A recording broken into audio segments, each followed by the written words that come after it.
नमस्कार, मैं खुशी और आप देख रहे हैं आरपीएस समाचार। आइए रुक करते हैं आज की बड़ी खबर की ओर। प्रयागराज कैसे 1954 से लेकर 2025 तक कुंभ भगदड़ की कहानियों का रहा है गवाह। एक वकील ने सुनाई आप बीती।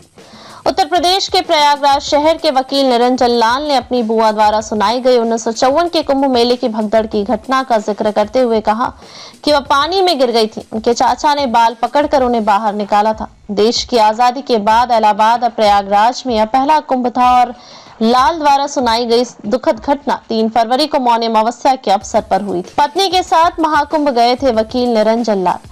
आधिकारिक अनुमान के मुताबिक भगदड़ की इस घटना में सैकड़ों लोग मारे गए थे। मौनी अमावस्या के दिन ही 71 साल बाद 29 जनवरी को प्रयागराज के महाकुंभ में फिर से भगदड़ मची, जब विशाल भीड़ अमृत स्नान के लिए त्रिवेणी संगम में उतरने की कोशिश कर रही थी। निरंजन लाल 67 वर्षीय ने अपनी पत्नी के साथ उस समय महाकुंभ नगर के सेक्टर 6 में एक स्विस कॉटेज में थे।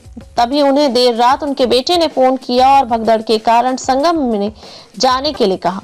सूर्यदेव होने तक कॉटेज से बाहर नहीं आए। लाल ने पीटीआई से कहा, हम सूर्यदेव होने तक कॉटेज से बाहर नहीं आए और पूर्वाह्न लगभग 11 बजे सेक्टर 6 के पास स्थित दशाश्वमेध घाट पर गए। मेला क्षेत्र में सड़कों पर और घाट पर भारी भीड़ थी। हम कुछ घंटों पहले हुए त्रासदी से अवगत थे, इसलिए सतर्क थे और चूंकि हम स्थानीय निवासी हैं, इसलिए हमें पता है कि भीड़ के बेकाबू होने की स्थिति में क्या करना है। इस तरह पूरी हुई परिवार की पीढ़ियों की परंपरा, उन्होंने कहा, लेकिन हम डरे नहीं और लौटे नहीं। मेरी पत्नी कल्पवास अवधि समाप्त होने तक वहीं रही, जिससे हमारे परिवार की कई पीढ़ियों की परंपरा पूरी हुई। लाल के परिवार के कई सदस्यों ने आजादी के बाद यहाँ आयोजित सभी कुंभ मेलों में कल्पवास और स्नान किए हैं। बुआ को चाचा ने डूबने से बचाया था। लाल ने कहा, 1954 की घटना के बारे में मेरे चाचा और बुआ अक्सर बात करते थे।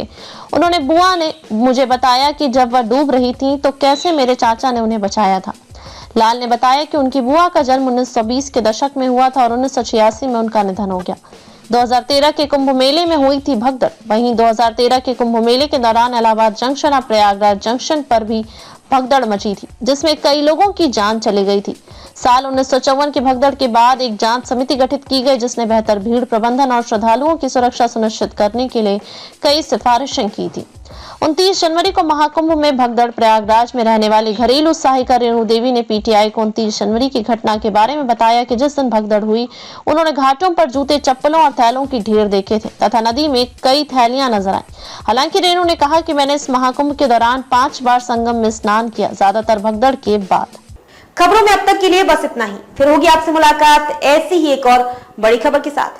तब तक के लिए नमस्कार और देखते रहिए आरपीएस समाचार।